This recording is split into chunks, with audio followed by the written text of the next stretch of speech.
And a lot of that conversation be, oh, that they feel like he's better than Michael Jackson now. I don't know. I just feel like that's like the chart stuff. Like they two different type of artists. You know what I'm saying? I mean, Drake is just like a hip hop pop star kind of deal.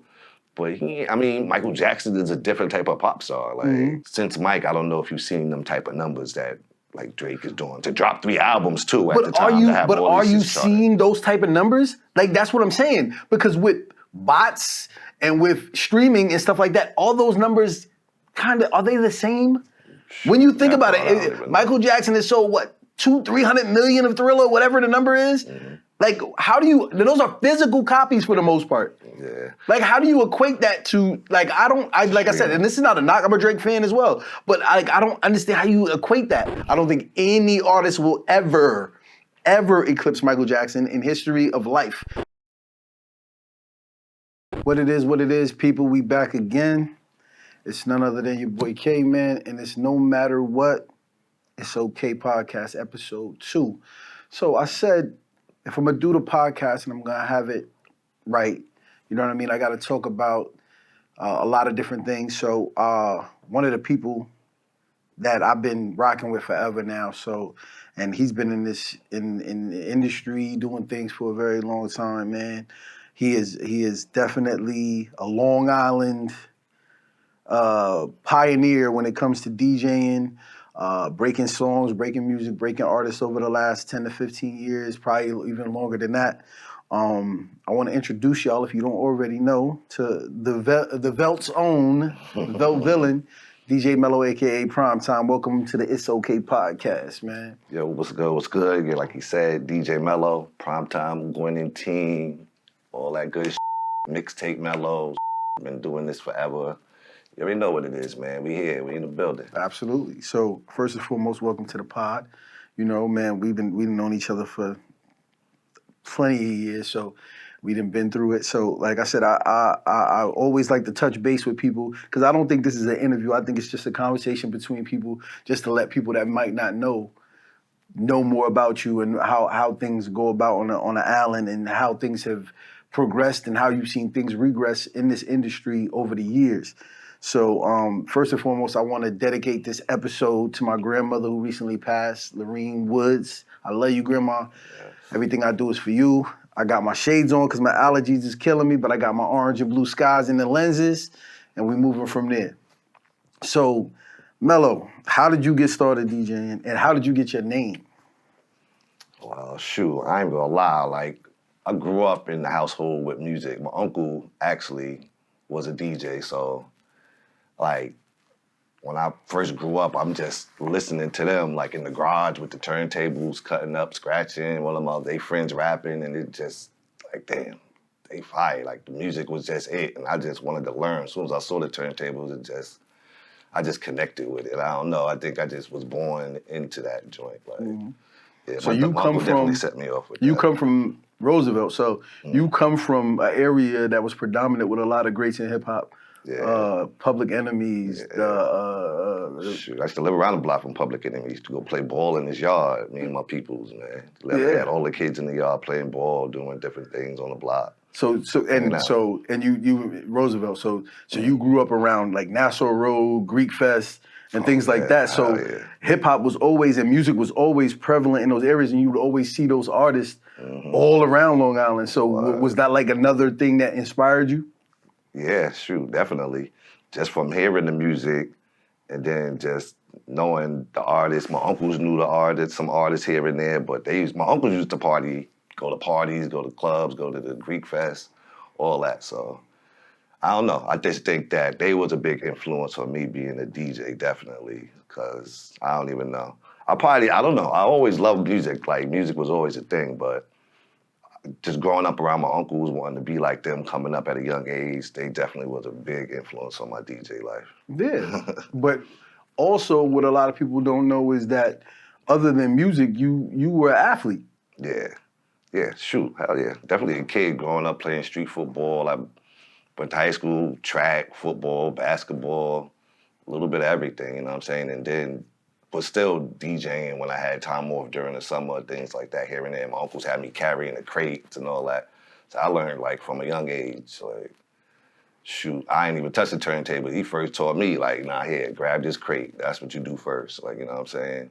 And I think then from there, it was just that's a like, lost oof. that's a lost art Word. today, because like I said, we've been around each other for a long time. So I remember when you had just started using the Serato.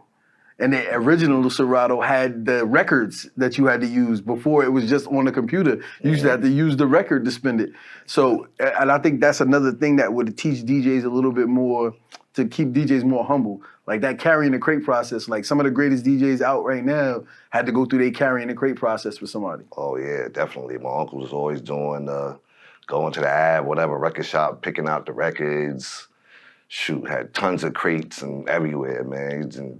Organizing the music, knowing how to find it, knowing what to play next. Yeah, That's an art. That was Nowadays, art, yeah. you got computer apps that can tell you what to play next, and you got AI that like a lot of DJs get credit for being a DJ when they actually haven't like paid their dues to become DJs. You know what I mean? Like so that's definitely a lost art when it comes to DJing. Like a lot of DJs actually go through the process of learning the records, learning which records blend together. Like when we were younger, blend tapes was a thing. You know what I mean? Like they call it mixes now, but it was called blend tapes. Like you get the Cutmaster C blend tape or the DJ Big Mics and all of those back in the day. Like so that was definitely a heavy part of music for me as well, and that was something that I saw coming up. But so you wound up getting a scholarship, right? Then you wound up going to St. John's for football? With the St. John's, played football at St. John's. Until they canceled the football. Well, I was there when I graduated. They canceled it afterwards, so at least we made it through, and they dubbed them a couple of years afterwards, which is kind of crazy. But and you was actually in St. John's with a lot of upcoming artists at the time. Like they were upcoming at the time, weren't they? Bunch of DJs, artists. Shoot. Was J. Cole was I'm about to there, say, but Cole, I don't know if he was there when I was there. Did Miguel go there as well? Wasn't Miguel in St. John's? I'm not sure. I don't know. I know a lot, but I know there was a lot of people time. coming out of St. John's at that time. Yeah, but yeah, so Ron Artest. Yeah, so it was a lot of yeah. So, and you got to remember, like that whole area was brewing at that time. That Five Towns area, with music and talent and stuff like that. So you graduate, and then you start to become a mixtape DJ. Yeah. Well, Where did the Mello name come from? Mello. Well, they used to always, well, my name's Jamel, but they used to always call me Mello because of my characteristic. I was always kind of laid back, calm, mellow. So I guess in trying to find a DJ name, it was just like one of the things that clicked, like, yeah, DJ Mello. It was just kind of like, it just fit so easy, you know what I'm saying? Like, and I came up off this, like I said, at every level. Like, we started with the vinyl things, the computer came around, then the CDs, we had to do, DJ with the CDs. And then when the mixtape thing came, for me, it was just like trying to make a name for myself, you know what I'm saying? Because I was doing like local parties, whatever, here and there. After college, when I was in college, I wasn't so hefty on it because I was trying to focus on school and sports or whatever. But after college, you're like, damn, what I'm doing next. And some of these kids, some of these younger Gen Zers might not know what a mixtape is. Yeah. Can you explain to them how a DJ goes about putting together a mixtape? Shoot. First, they had to collect all the records, and getting the records was another thing back then because it was just like... We were just talking about this in the car on the way here. In the 90s and 2000s, like the early 2000s, you had to like shop your record. Like you had to like artists would actually have to be out there or the A&R or whatever would be out there shopping their records. So you'd have to have relationships with those A&Rs to try to get those records early.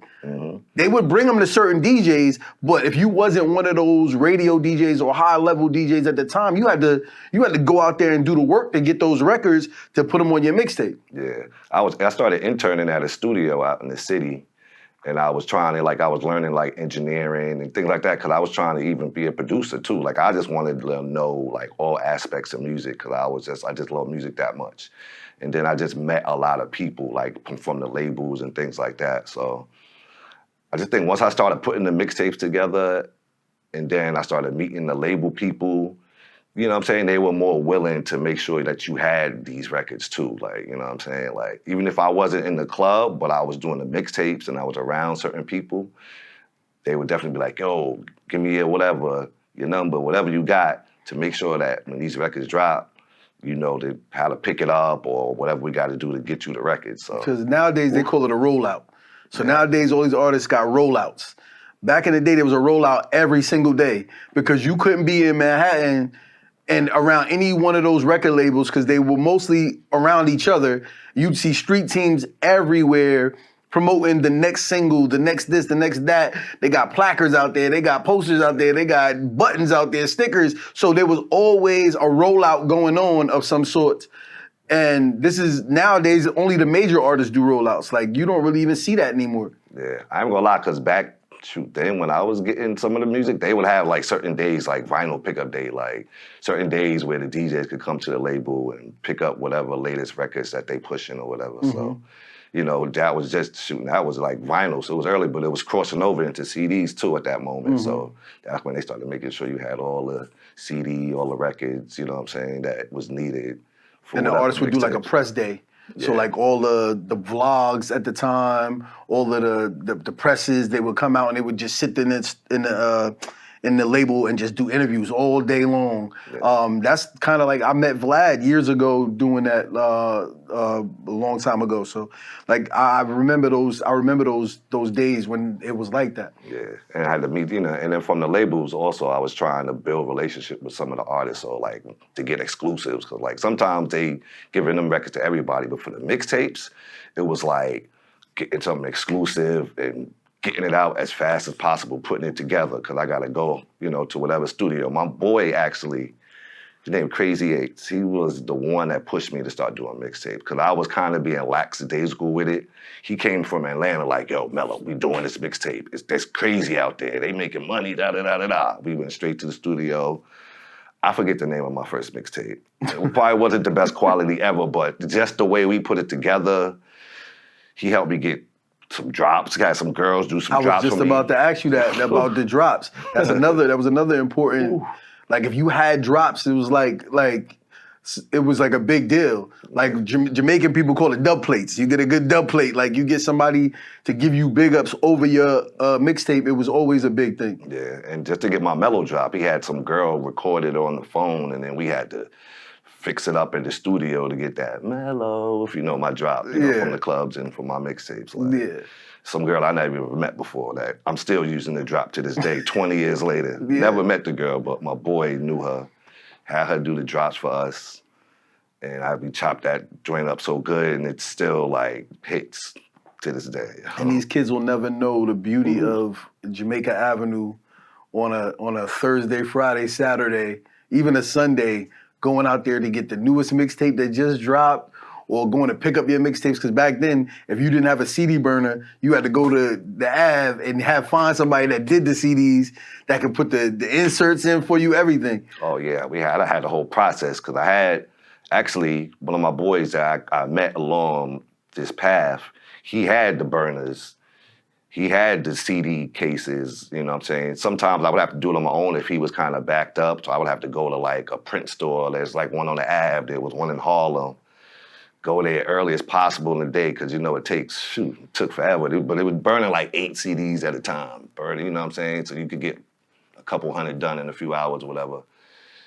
Go get the graphics done, get the graphics printed. Me and my boy sitting in there inserting everything on our own. It wasn't like a whole bunch of people when we did the joint. Then we had to go store to store to drop it off. Like, the process was crazy, but you had to really grind to get it out there. You touching right on something that I wanted to speak about later when we get into a couple more topics about more like recent stuff. But that topic, it was just so based on what I wanted to speak about.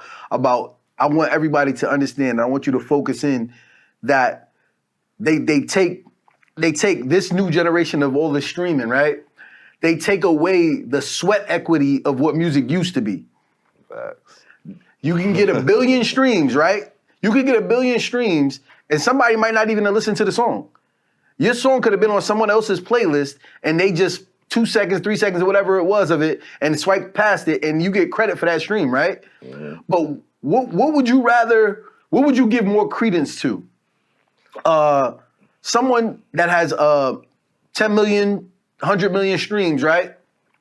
Or someone where you actually had to go to Sam Goody, The Wiz, Radio Shack, Virgin Record Store. You had to actually go sit in a store, wait on a line, purchase a physical copy of the CD, either play it in your Walkman, your CD player, or in your car, or wait till you got home to play it. And you had to listen to the whole album. If you had a tape, you had to fast forward, which would take you a while to get to the next song. You couldn't just hit the skip button. For the most part, you had to listen to the whole album. You had to actually ingest it and see what it was about. You don't get to just pick through the pieces and see which ones you like. You get what I'm saying?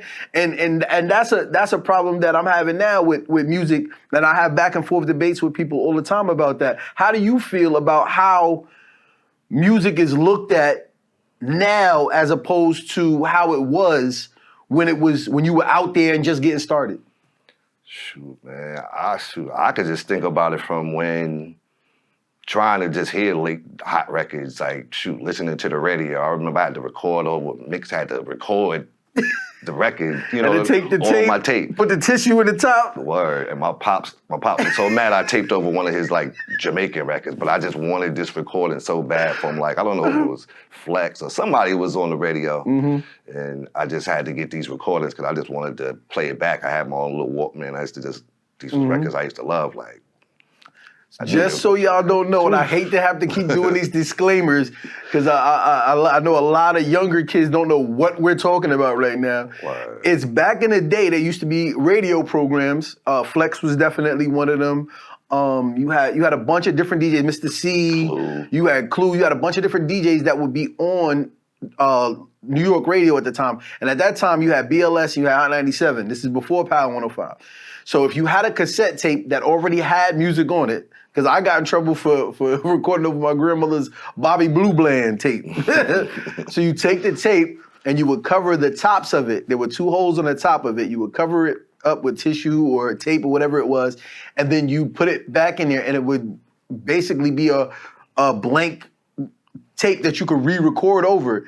So we would take that and we would put it in and you'd hit record and you'd record whatever you were listening to on the radio at the time, and you'd have it. But when the show ended, the regular songs would come back on, so you'd be up unless you recorded the whole tape, you'd be up Poops Creek, so to speak. But yeah, that's what we used to do in order to have music that you didn't necessarily have to go to the store. That was our version of bootleg. But go ahead.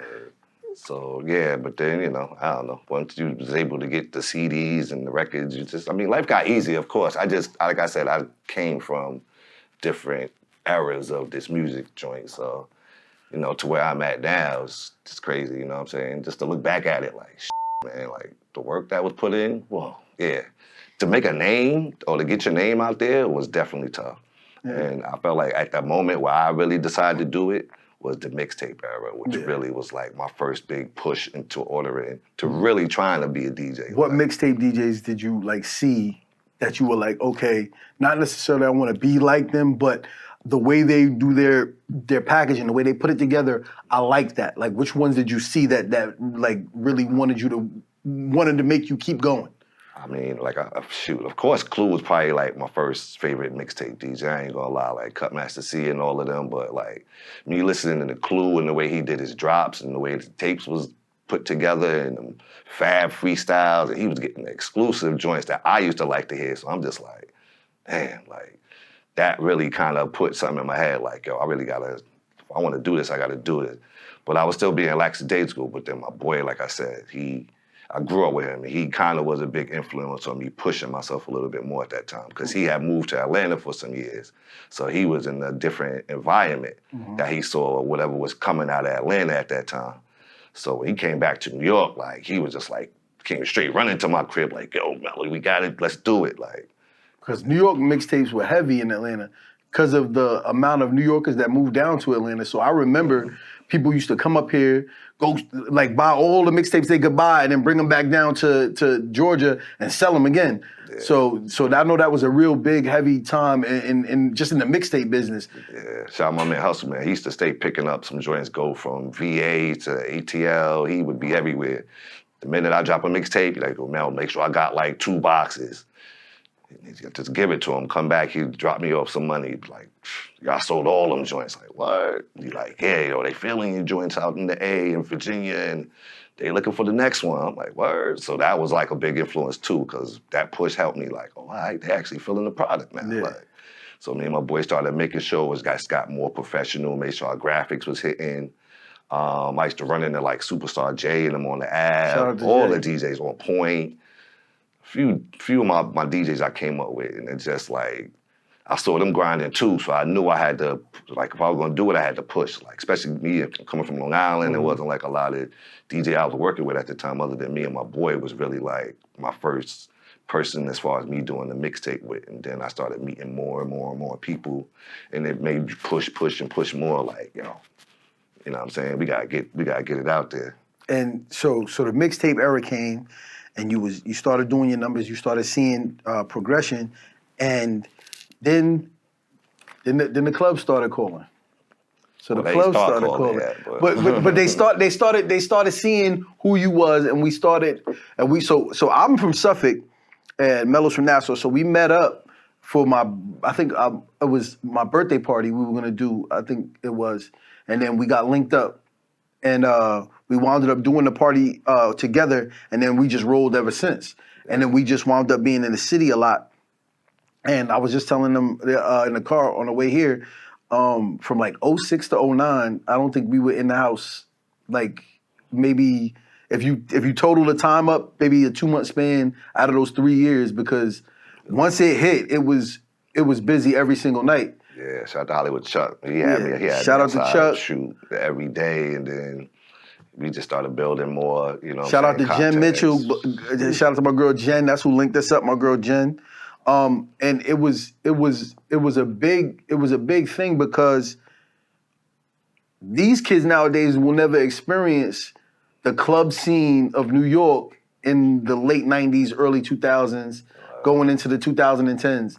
Like they're and like I don't know, maybe I'm out of touch, but I don't know that there are clubs in the city and even in Long Island as like they used to be. Yeah, everything's, more scaled down, more the lounges, hookah lounges, not as big, because I feel like, I don't know, it's just... Because we came up in a time, Guest House, Home, Stereo, Pink Elephant, Bungalow 8, what else was out there? Runway, Eugene's. You remember all the clubs? Some of the joints. Like it was Masquerade, Loft, Bed, like Avalon.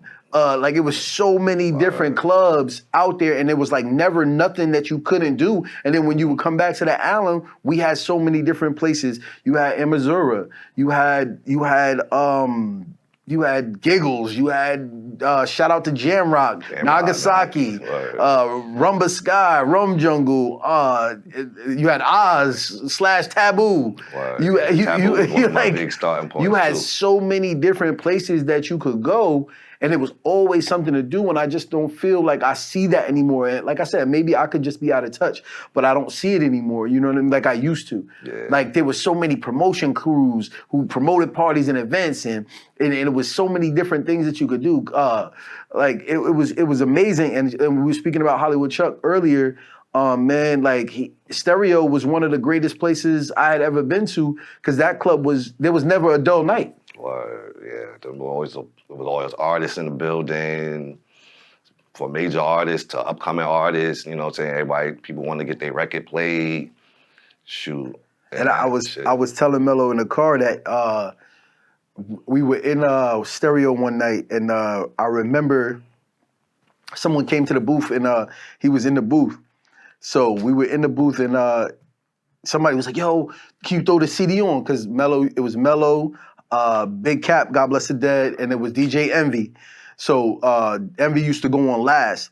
So Mello was on, warming up the crowd, getting everybody ready, and the dude came over and handed me a CD, and I noticed him, and I noticed he had like braids and beads and everything. So I was like kind of dismissive, man. Like who is this? Like, you know what I mean? And he gave me the CD, and I was like, all right, cool. But Mello was getting off the set at that time, so I was like, all right, I'll take it, and I'll put it in Mello's bag. So we're leaving that night, and we were in the car. We had parked across the street at the parking garage. If you ever been to Stereo, you know what I'm talking about. So we're leaving, and everybody was like, yo, give me a CD, hand me a CD, something to play on the ride home. So I hand Mello the CD, and it said, "Hey, Baby" on it. And we was like, what is this? And we put the song on, and it was Hurricane Chris, "Hey, Baby." And Mello played it the next night. Cap heard it. Cap liked the record, and then Cap wound up playing it on his show. And then it was just crazy. Not to say Mello was the first human being to play it, but it was a coincidence that Mello played it, Cap heard it, and then it went from there. But it was like that every night, though. What? It was like that every night. Like it was the Jimmy. Shout out to Jones. It was Zab Judah. It was Floyd Mayweather. It was any and everybody you could think of used to be in those clubs, and you would see them on any given night because the industry was different at that time. Yeah. Social media wasn't as prevalent, so you would see. I mean, the hottest of the hot to the coldest of the cold. Man, Mars 2112. We were just talking about that. I don't know how I forgot that factory of a place. Right. Like RP Stack Bundles. Yeah, Stack. Chains. God bless the dead. Like, Stack Bundles, man. Like we saw him the night before the night he passed. Like and like we were also telling the story about how we were there the night Plexico shot itself. we left the club as he was walking in, and I'll never forget me and Mello said to each other, like, yo, why does he have on a sweatsuit? like, why does he have on a sweatsuit? And 10 o'clock in the morning, we calling each other like, yo, you see what happened? You see what happened? Because we both Giants fans, so we was pretty upset. OBJ back. Yeah. So like I said, it's so many different stories. Like, in the city that you could tell, like it was just so crazy, like literally like vain, like it like I could go on and room service, like you could just name clubs nonstop for days, and it would just be just a nonstop because it was always, like I said, it was always rollouts. It was always events and parties being done for people. So there was always a party for this artist dropping this single, or there was a party for this artist going platinum, or a party for this artist for, you know what I mean, signing to this label. Yeah, like always something. Webster Hall was like meet and greet for whoever you wanted to see. Word. Oh yeah, they used to always do that. Webster Hall Wednesday, Thursdays. Concerts in there. That's it. Like you would see, you go in there, you see Talib Kweli, you see DMX, you see everybody. Like it was the city was just a different animal, and it was just amazing that we got to live through that, man. Like the tunnel was just at our cusp, like of our age brackets. Like literally we were like 16, 17 around the time it ended. Yeah. But like the city was like a different beast then. Like you could accomplish so much in the city on one day if you were in this industry. If you want to be a rapper, you go sit outside Hot 97. Or you sit outside those record labels and you rap your behind off. And nowadays it's just how many views you got, how many what's your TikTok followers like? You know what I mean? Which is not a knock. It's just everything is just so different. Yeah, because I definitely knew I wanted to be more than a mixtape DJ, just because where I came from with my uncles DJing from the garage on the vinyl. I used to do little high school parties and things, but I'm just like, to get myself grounded, get myself rolling. It was like the mixtape thing was like the big thing right there. So it was just like, all right, well, we got to do these mixtapes, and then we're going to start building the name. And then next thing, all right, cool. Now we got to get with these promoters and see what club I can get to. If they ain't got to be the biggest club and whatever, you know what I'm saying, just to get this name out there, you know what I'm saying? Thank God. Then I ran into met like Steve G, my uncle, homegirl knew Steve G at Taboo. He got me in the mix, you know what I'm saying? We met Will. I mean, shout out to Will Thomas, shout out to Unc, I see you. He threw me some opportunities to kind of get my name out there, and then we just kept the ball rolling from there, man. And speaking of like getting your name out there, like I saw, like, cause I was there, like I said, we jump in a rental car and go do an event in Boston, come back, do an event in Manhattan, and then go to sleep. After that, like, it was just crazy. Like we would be on the road, moving around, going to VA to homecomings and things like that. So we were constantly on the road, just not sleeping, just moving. And I saw the dedication and the work that you would put in. And then, like I said, eventually, like some of those bigger DJing sets and crews they took notice, and you now are a part of the Gwinnett team. Yeah, so my boy DJ Self, all my DJs down with that Gwinnett team.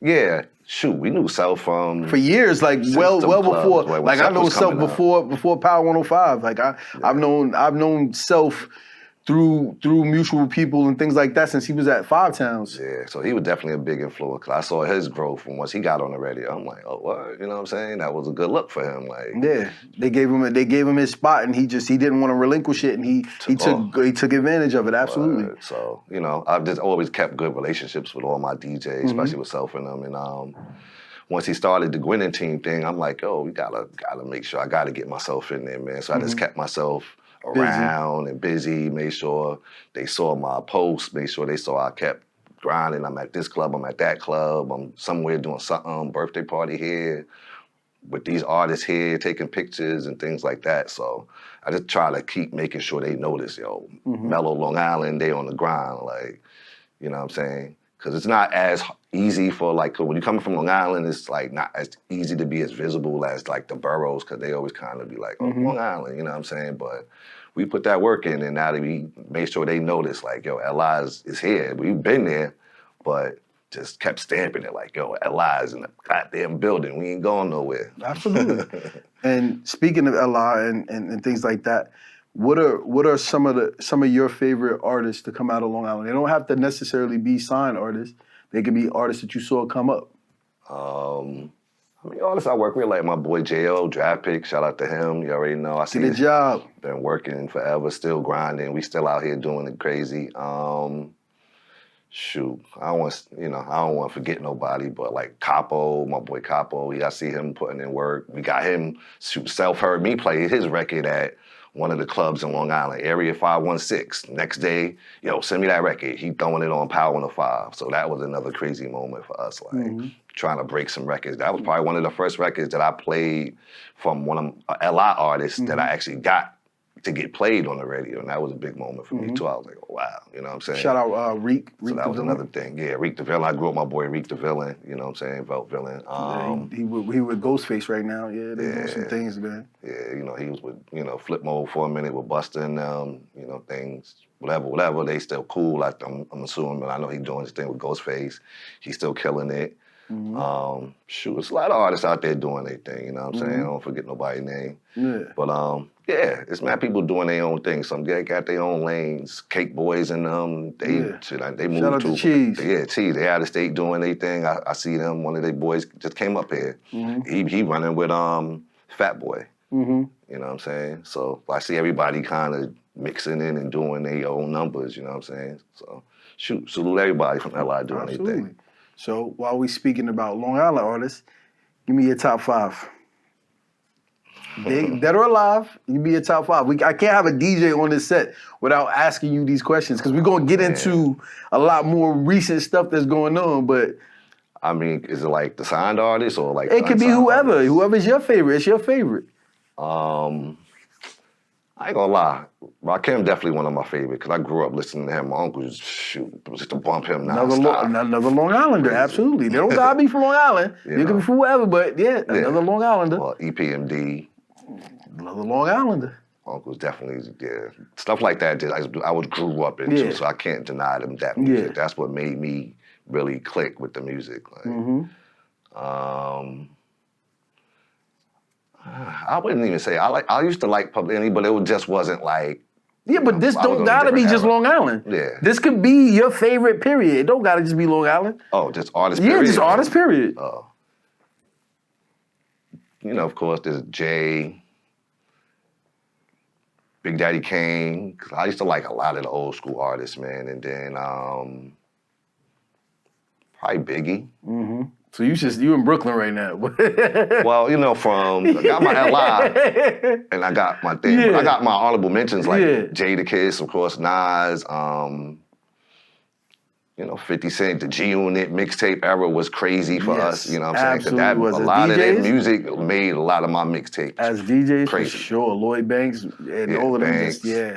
So, you know what I'm saying? From top 5 to 10, I would say all of them was a big, influence to things I used to listen to on my own, you know what I'm saying? So you mentioned a name, one of your names you mentioned was Jay-Z. So recently, he just did the Roots picnic. What was your thoughts on just the whole aesthetic? Just I don't want just the freestyle with the bars. I want the whole aesthetic because we ain't seen the man on the stage really in like 10 years or whatever it was. What did you think of the whole aesthetic being a fan of his? Honestly, you know, I ain't even gonna lie. The hard part for me is that I've been busy working so much this weekend, so I just been able to just catch the clips on the thing. So I haven't been able to watch the whole full thing to really give my full analysis. But I mean, I think it was dope. Like, you know what I'm saying? Jay-Z, the Roots, and all that stuff. Got back with Beanie and all of that. Brought the state property out. Brought state property out. That's a dope look to me.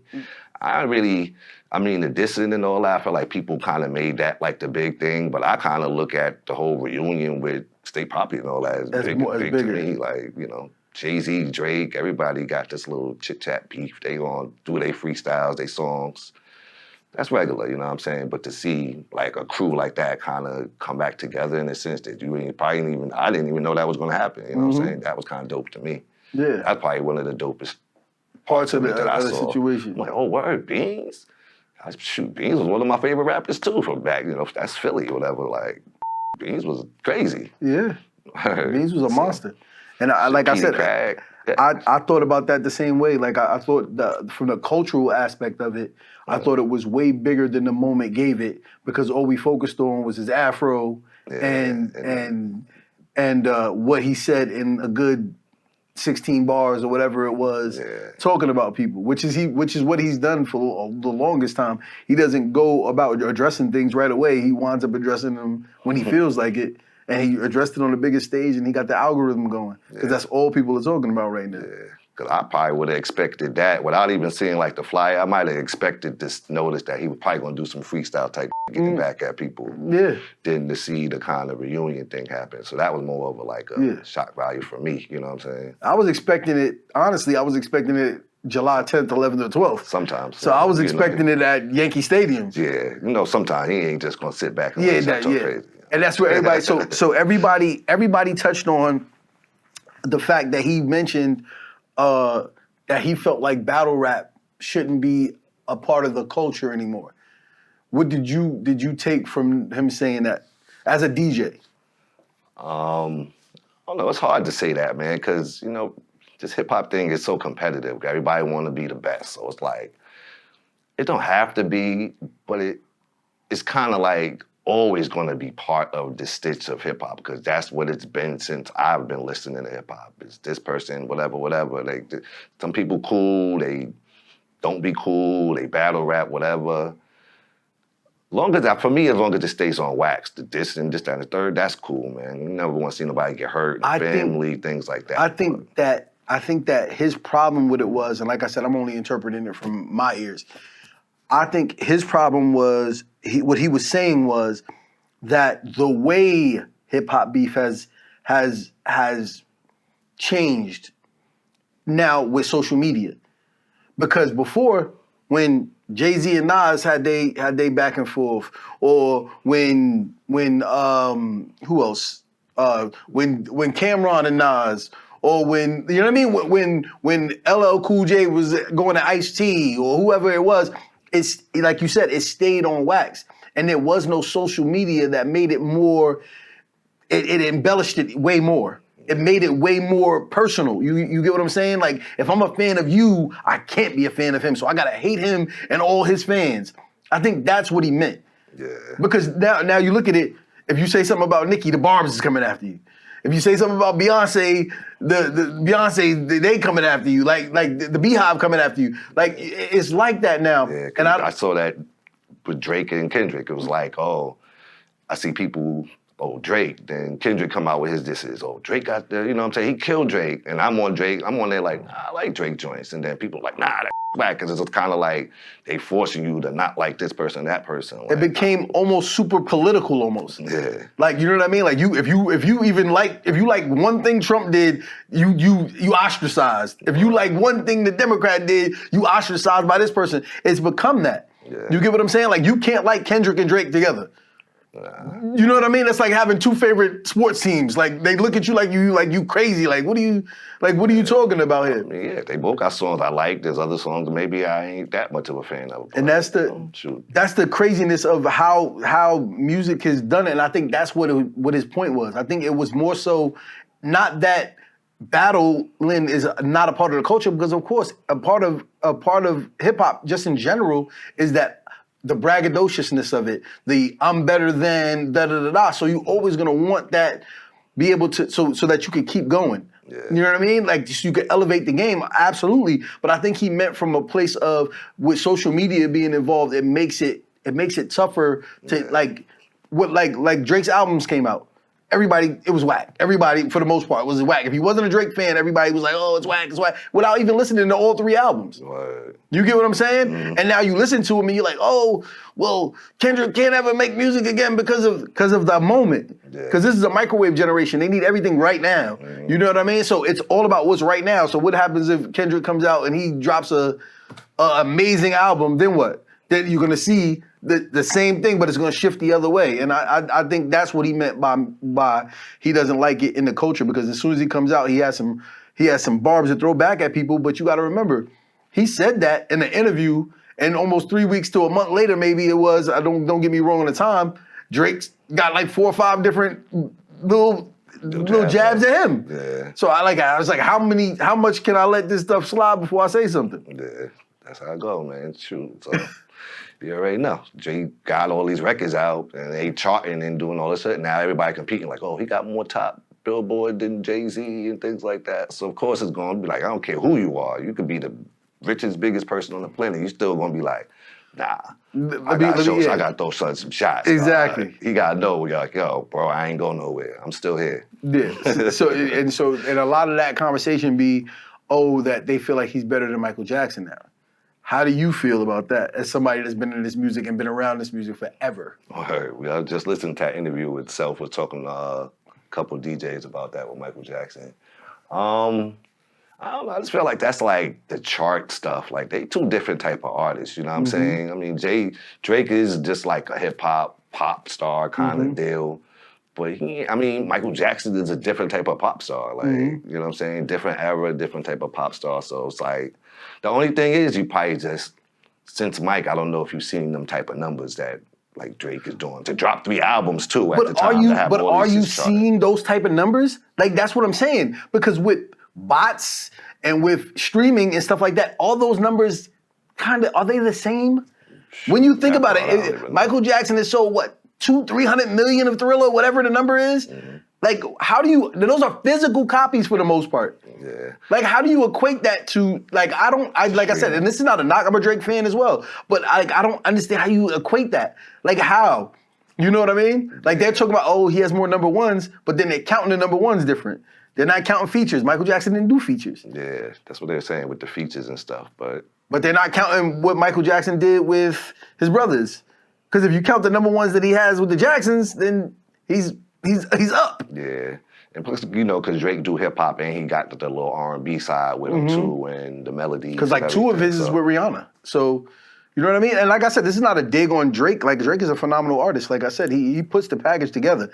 Yeah. But like I said, I just don't think any artist, and I need the camera to zoom in on me, I don't think any artist will ever eclipse Michael Jackson in history of life.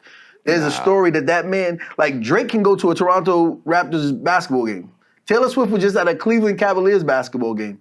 Michael Jackson, in a disguise, went to a Lakers game because Magic Johnson begged him to come, and they had to shut the game down. They had to shut the game down because no one would, and that's before social media. Yeah, I feel like that's like the Jordan LeBron talk. Like people in this era gonna say, oh, LeBron, he got the numbers, he got this, but then like from my era, and I was watching, I think I was watching The Last Dance popped up on my screen the other day. And now the contact and like the Detroit Pistons was killing them. Like, you know what I'm saying? Like just hitting them down, but he still got them 6 championships. So I'm just like, yo, that era of basketball and music and everything, I just felt like it's still different to me. Yeah, man. absolutely. It's still like the music now it got its own difference. It's got its own style. But just that stuff back then, I don't know. I just have a different feeling for it. Maybe I was younger coming up into it, and it influenced me more into my DJing style. And even when I'm in the clubs, like I know I got to play Drake and all this other stuff, but I always got like my Jay-Z set. I always got my old school throwbacks when I'm in, when you're in different clubs, you're playing this different music. So I gotta make sure I'm in tune with everything. So I just try not to be too much into the politics of it and just make sure I'm a DJ. So I just gotta know, like, boom, these records gotta make sure I gotta have them. These records gotta have them.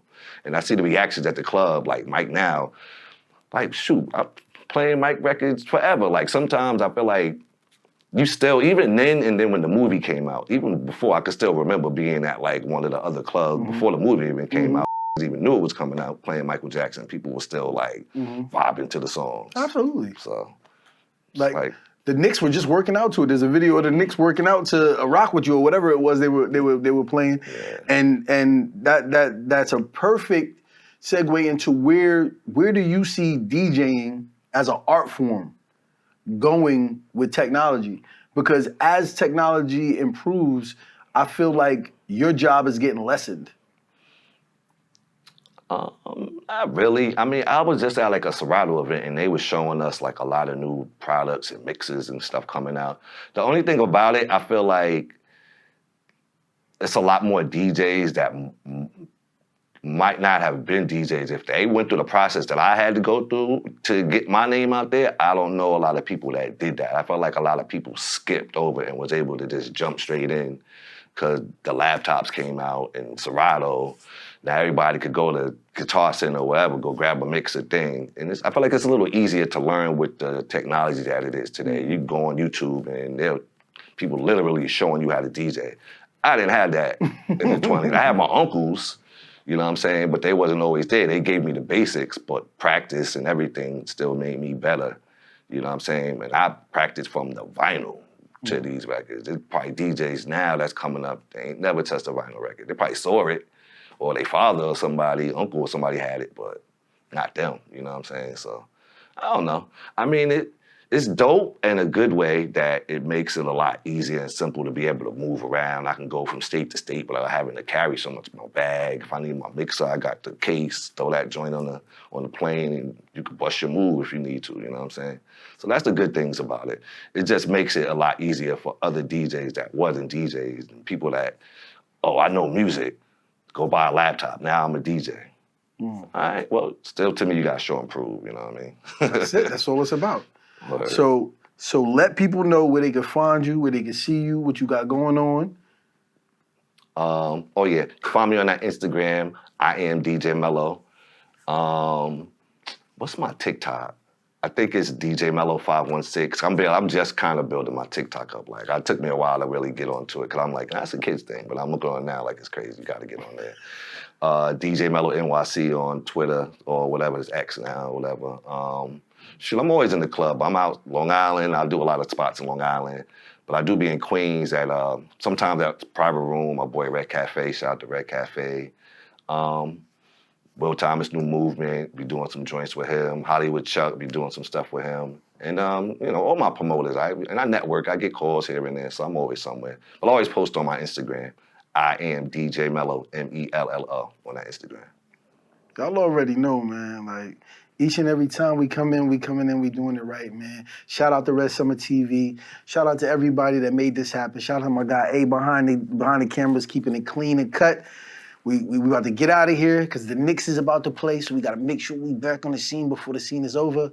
It could be a lot of things. It could be crazy. It could be hectic. It could be a lot of stuff. But no matter what, it's always going to be okay. It's the It's Okay podcast. Tap in, tune in, follow, like, subscribe. Do what you got to do so I can do what I need to do. You already know what time it is. We out of here. Ciao.